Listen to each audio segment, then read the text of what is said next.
this very provision, because if the Constitutional Court then said that it is unconstitutional, that Section 50 of the Penal Code Act was unconstitutional, then it means that if you bring in the aspect of malicious information, of course it takes us back to what is within the definition of false news. So it makes such a provision, one, it contravenes Article 92 of the Constitution, because Article 92 of the Constitution is clear. It restricts Parliament from passing any law that actually alters the decision of the Supreme of any court. In this specific, in this case, we are talking about the Constitutional Court. Because if we are bringing a law on malicious information, it means that Parliament now passed a law that alters the decision of the Constitutional Court. Then the last section that we're going to talk about, which is now Section 26D, talks about the misuse of social media. Okay. In the bill that was tabled before Parliament at the first reading and referred to the committee, this section was not in this bill. Okay. Even in our presentation before the committee, we did not discuss or make any recommendation, or in our analysis there is nothing like this, because it was not in the original bill that was presented before Parliament. This very section only appeared at the second reading of this bill. Okay. And at the second reading, that's when the bill was passed, and then the third reading. So even when you look at the minority report of the ICT committee, okay, the minority report that was presented by Honorable Goreti Namuga, she was very clear and candid to the House that the committee did not at any time discuss this very section on misuse of social media. So I believe that, one, if this law was, if it was, Parliament passed this law, then the public should have been given an opportunity to also make a presentation on this very section, this very provision that was passed even when it was not in the original bill that was presented before the House. Okay. And speaking of the presentation you presented, yes, were the presentations valid? Did the committee consider in any way anything that you presented before it? Thank you very much. One of the things that we need to know and understand is that the committee has the mandate to take a certain recommendation. It can either to take a recommendation or choose to ignore. Okay. And I would gladly tell you that we were not the only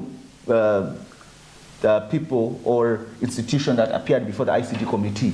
The other institutions such as CIPESA, which has been doing a lot of work on internet and digital work, that also presented before the committee.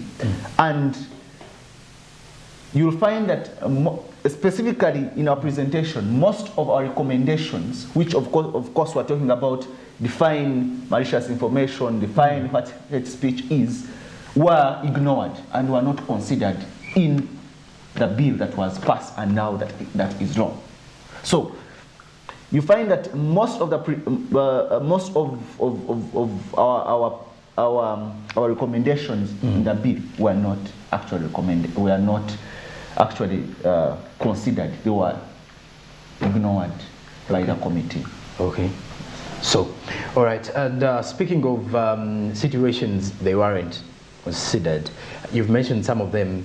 That is, speaking of which, you've mentioned a breakdown of some of these provisions. Yes. You've mentioned unsolicited information and all that. Which other do you think is quite unfair or unfavorable for the society?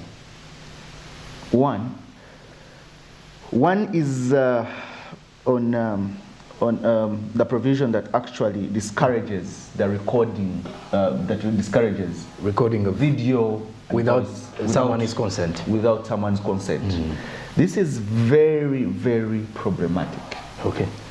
And like I've already said, this country has been benefiting from citizen journalism. Okay. Not just citizen journalism, but also from investigative journalism. Because we have had stories that have actually brought out aspects of corruption. Okay. If you remember the investigative story on stealing from the sick, this entailed recording from the people without their consent.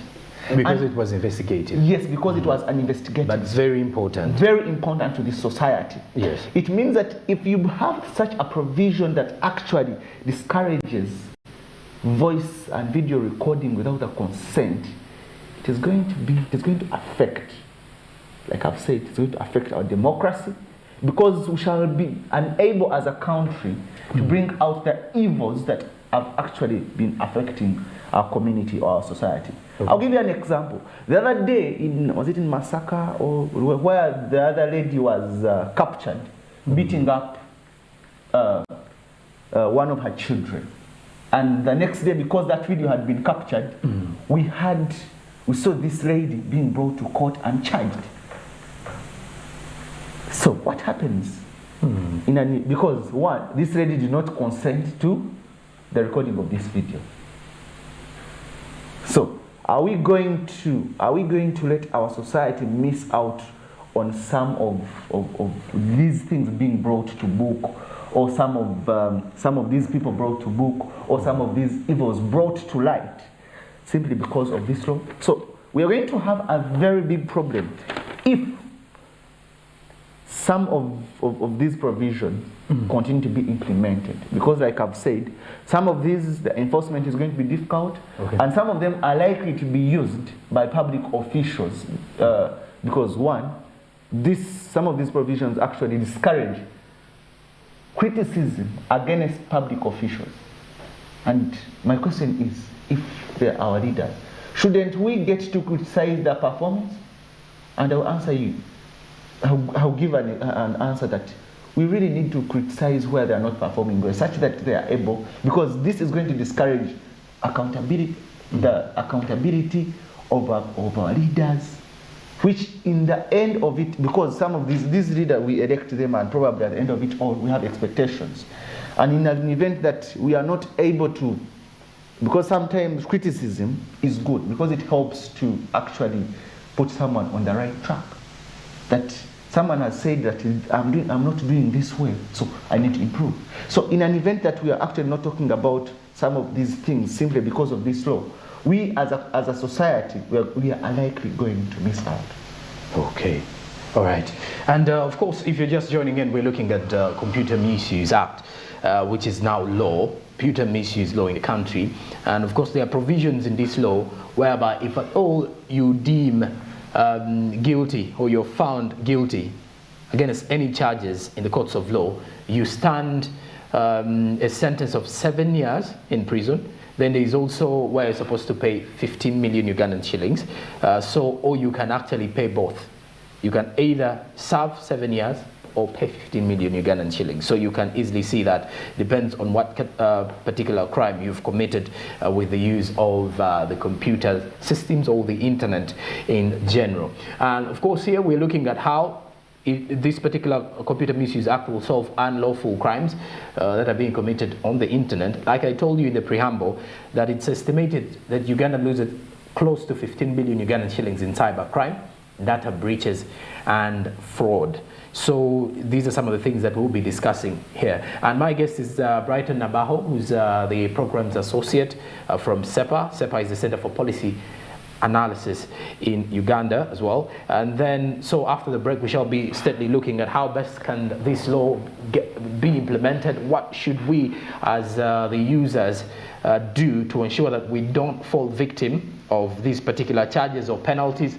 And then also, will this law control cybercrime, which, like I said, has made many people lose lots of money online? So that and more is what we are going to be discussing after the break. Stick around. I also have the SMB Insight coming up.